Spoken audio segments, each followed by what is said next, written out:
हर कोई कैलाश जाना चाहता है, लेकिन क्या आप जानते हैं, कैलाश सिर्फ एक जगह नहीं है, वो एक जिंदा चेतना है।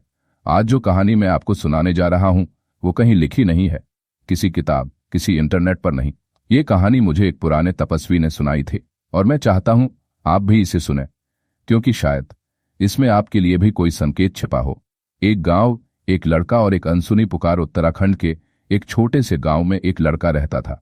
नाम था विराज। बचपन से ही वो अजीब सा था। जब सब बच्चे क्रिकेट खेलते थे, वो पहाड़ की ओर ताकता था। वो अक्सर अपनी माँ से कहता था, माँ, कोई मुझे बुला रहा है। बर्फ से ढका कोई विशाल पर्वत, और उसकी गोद में एक गुफा है जहां कोई बैठा है और मेरी ओर देख रहा है। माँ डर जाती थी।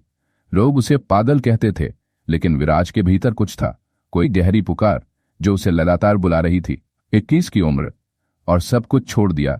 21 की उम्र में विराज ने एक दिन बिना कुछ कहे अपना घर छोड़ दिया।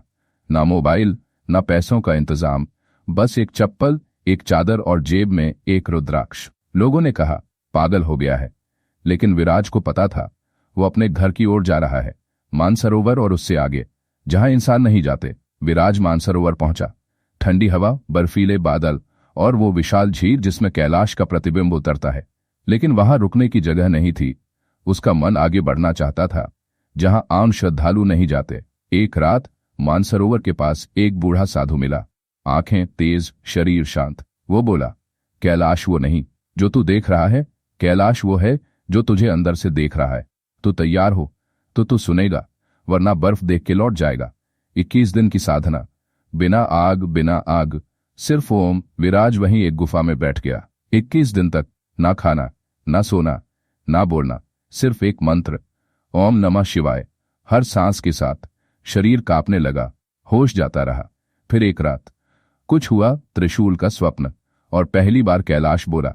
विराज ने देखा, आसमान से एक त्रिशूल उसकी छाती में उतर रहा है, चारों ओरों की ध्वनि और एक दिव्य प्रकाश। जब वो जागा, उसके माथे पर राख थी और होंठों से बस एक ही निकला, शिव। उसी रात एक आवाज उसके भीतर गूंजी, तू आया है, मैं तुझे बुला रहा था। विराज कांप गया, बोला, प्रभु आप। आवाज आई, तू मुझे खोजने नहीं, मुझे जगाने आया है। लोगों ने मुझे बर्फ समझ लिया है, तू उन्हें मेरी श्वास सुनाएगा। गुफा से लौटता हुआ विराज, लेकिन अब वो पहले जैसा नहीं था। 21वां दिन विराज उठा और नीचे उतरने लगा, लेकिन अब उसमें वो विराज नहीं था।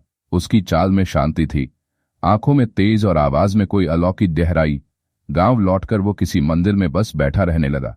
लोग आते, उससे पूछते, तू कैलाश गया था? शिव को देखा? वो सिर्फ मुस्कुराता और कहता, नहीं, मैंने शिव को नहीं देखा, शिव ने मुझे देखा। और आज भी कहते हैं, आज भी वो मंदिर के कोने में चुप बैठा है, कुछ नहीं कहता, कुछ नहीं कहता, बस रोज सुबह एक दिया जलाता है और धीरे धीरे कहता है, हर हर महादेव। सीख क्या है इस कहानी की? अगर आप शिव को देखना चाहते हो तो पहाड़ पर मत चढ़ो, पहले अपने अंदर चढ़ो। कैलाश कोई लोकेशन नहीं है, वो एक स्टेट ऑफ माइंड है, जहां तुम मौन हो जाते हो और शिव बोलते हैं। और अंत में एक विनती, अगर ये कहानी आपके मन को छू गई हो तो लाइक जरूर करिए, सब्सक्राइब करिए इस सुनो सीखो चैनल को, क्योंकि यहां सिर्फ कहानी नहीं, अनुभव मिलते हैं। हर हर महादेव। जय कैलाशपति शिव शंकर।